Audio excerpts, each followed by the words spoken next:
Sali mo na po ito, ma'am. Pangalawa po. Kamusta ho kayo nang nakausap niyo po? Yung una? Hindi siya nag-work. Hindi mo type o hindi kanya type? Ay? Wala na yun sa hindi type. Hindi lang nag-work. Hindi nag-work. Tamad. Ganun. Hindi kami nagkasundo. Ah. Sige. No? So, bali, ilang taon ka na nga po ngayon? 38. 38. Ano? Sing status niyo, ma'am? Single mother? Single father? Single mom ako. Single mom. Ilang years na po kayong single mom? 10 years po. Tagal-tagal na. Ilan po anak? May anak, Apat po, apat. may anak po ba kayo? Meron, syempre po. Meron. Akala ko single mom na walang anak. Ilan po anak? Wala. Apat? Apat yung anak mo? Ilang taon na po yung bunso? Bunso na lang yung alamin ko. Ilang taon na? Ano po, 2 years. 2 years. Ano po, pangalawang ano ko yun? Dito pa sa amin. Teka lang. Pero wala na. Parang walang pagkaiba ho to kanina eh. May nakausap po ako, nasundan mo. Yung una, nasundan mo ba? No? Yung nauna nating guest. 4 po yung anak noon. Tapos 3 anak niya sa una ng asawa. Tapos may isa siyang anak doon sa pangalawa. Ganun na rin po ba sa'yo? Ganun talaga. Bali ho. Malala. Yung 3 niyo po. Ano yung tatlo? Ano pa? Yung una mong asawa, may 3 po kayong anak doon. Naghiwalay kayo? Sa ano naman rason? Third party. Okay. Siyempre po nasa ibang bansa po. So, maghahanap talaga yun. Okay. So, yun na nga ilang years bago kayo nagkaroon po ulit ng boyfriend ng karelasyon? 5 years po. 5 years. Saan mo naman po nakilala itong pangalawa? Dito po, sa Riyadh. Nasa Jeddah po siya. So, nagkasakit. Nasa Riyadh siya, ikaw sa Jeddah. Dito ako sa Riyadh. Nasa Jeddah siya. Nasa Jeddah. So paano po kayo naging kayo? Paano kayo nagkikita? Paano yung nagawa yung bunso mo? Siguro nag-day off ako. Pumupunta siya dito sa Riyadh. Pag mag-day off ka, pupunta siya dyan sa Riyadh galing. So, ano yun, di ba, hindi naman maigpit, no? Pero, ano yun, may bahay kayo sa labas? Meron po, nagre-rent kami sa labas. Meron po kami bahay sa labas. Pero nag-work din po ako nag-aalaga po ako matanda. Stay out ka? Hindi rin. Hindi rin po stay out. Pag may bahay kami, pero minsan lang pumupunta doon. Ano po yun, for the whole month ninyong binabayaran? Renta? Or, Opo. Ay, ganun? Sayang. 6 months po. Sayang kung linggo lang ho kayo nagkikita kung magdi-day off ka lang. O kunyari, Bernes. Siya po, lagi po siya dito. Lagi po siya dito nagbabiyahe. Driver. So, doon siya nag-stay. Ako lang po yung minsan lumalabas every month. 2 days, every 2 months, every 1 month, 2 days, ganyan. Wala naman tayong question doon kasi siyempre dalaga. Hiwalay ka eh. Tapos siya naman, ano po status niya yung time na yon? Single din po, single dad. Single dad din. May isang anak. Pero hindi po strict na hinahanapan kay papel, nakasal po ba kayo? Wala Hindi ano? po, hindi na po ganun ka-stricto dito. Bali, ID na lang po yung hahanapin. Pag nakita kayong dalawa. ID lang. Hindi na hinahanap yung marriage contract or...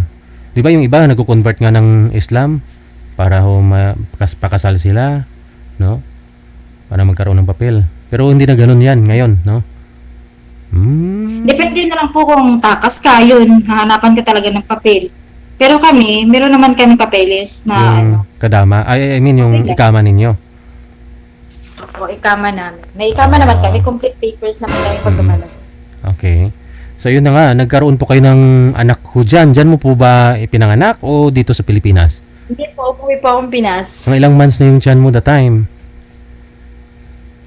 Umuwi po akong Pinas 8 months na yung tiyan ko. Oloy. Nag-work pa ako nun eh.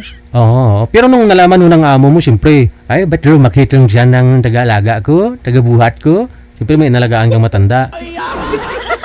Siyempre, sa Hirap tagal ko nun, ah. nag-work doon. 5 years po ako nag-work, hindi po ako umuwing Pinas. So, yun po sigurong time na pwede na akong umuwi. Pero buntis na ako noon.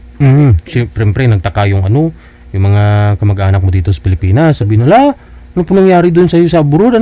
Baka may nag-ano sa'yo, may... Baka nanuno ka. Okay lang naman po, kasi kilala niya naman yung At talagang public na yung naging ka-relation ko dito, kilala po ng amo ko, yun. Kahit yung pamilya mo po dito sa Pilipinas, sa Facebook, pinopost mo, ganun. Alam po nila. Alam din po ng family niya, alam din ng family ko. Oo. Pero sa ngayon wala na. Kasi namatay pa. Ha? Namatay din? Namatay nga. Namatay siya dito sa Jeddah kasi kaya may kasakit. So, wala kayong pagkaiba ng nasundan mo po kanina. Namatay din po yung pangalawa niyang asawa. Namatay. Namatay nga, promise. Bali, nung nanganak ka ho dito sa Pilipinas, bumalik ka pa ba dyan? Hindi na?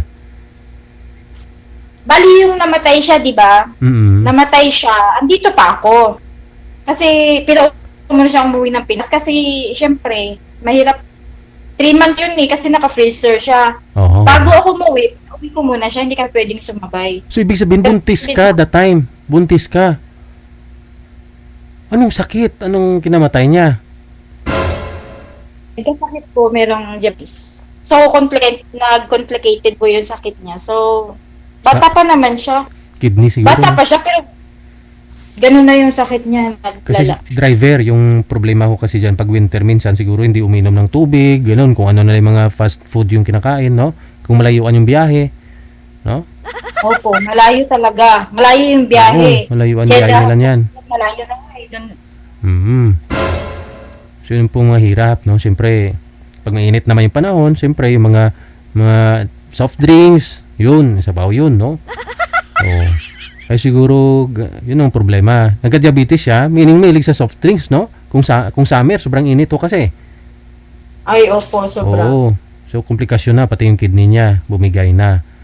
So, Hindi niya naman sinasabi kung ano yung pakiramdam niya. Hindi ko rin alam. Kasi magkahiwalay nga kami, magkalayo. Oo. Pero syempre, nakabuo kayo ha. Pag sinabi nilang diabetes kasi hindi na gumaganon. Gumaganon pa naman. Okay pa naman. Okay. Okay lang na. Oo na, no?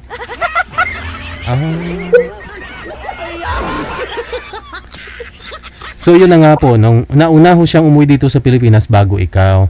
Hindi mo na naabutan, hindi mo na burol dito sa Pilipinas. Hindi ka nakapunta. Hindi na po kasi pag uwi ng Pinas, sinundo ng OWA, kinabukasan nilibing na po kasi naka-freezer eh. Kung baga sa isda is parang na siya, galing sa freezer tapos biglang nawala ng ice. Parang, ano pong tawag doon? Ganun. Parang ganun. Hindi na siya patagalin kasi galing sa freezer. Baga, expire na eh. Lubok. Lubok na. So, nung pinanganak mo yung anak mo sa kanya, bumalik ko kayo dyan.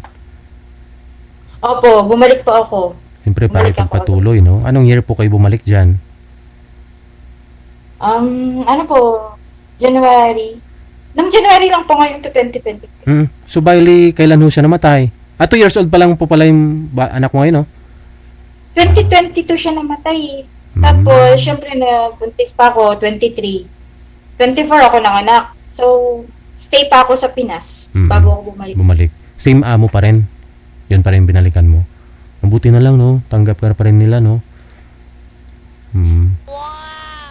So ngayon, naghahanap ka ho ulit. Hindi rin umubra yung nakausap niyo po dito last month, nung mga nakarang buwan, no? So ano naman pong hanap mo ngayon, ma'am? At hanapan po kita. Kasi yung nihintay ko po yung lalaki na makaakyat eh. Ano naman pong hanap mo sa isang lalaki? All dark and handsome. Tall, dark, and handsome. Hindi. Siyempre po package deal po. Pag single mom. Mm. Alam na. Mm. Hindi May naman. ano eh. May... Hindi naman siya actually mag-support doon. Mm.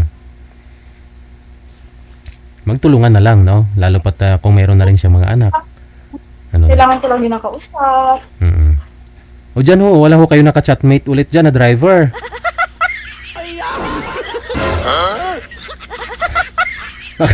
Baka meron dyan.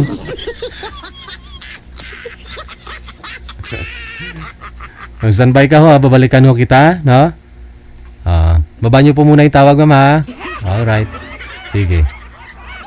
Manager, baka meron na po siyang makakausap dyan. Napakinggan po ninyo. Walang pagkakaiba, no? Dun sa... May pagkakaiba pa rin, no? Kunti lang. Dun sa una ho nating guest kanina, no? Yun po ang kanilang love lines. Grabe na. Sana yung... Digital Love Lines. Love Lines.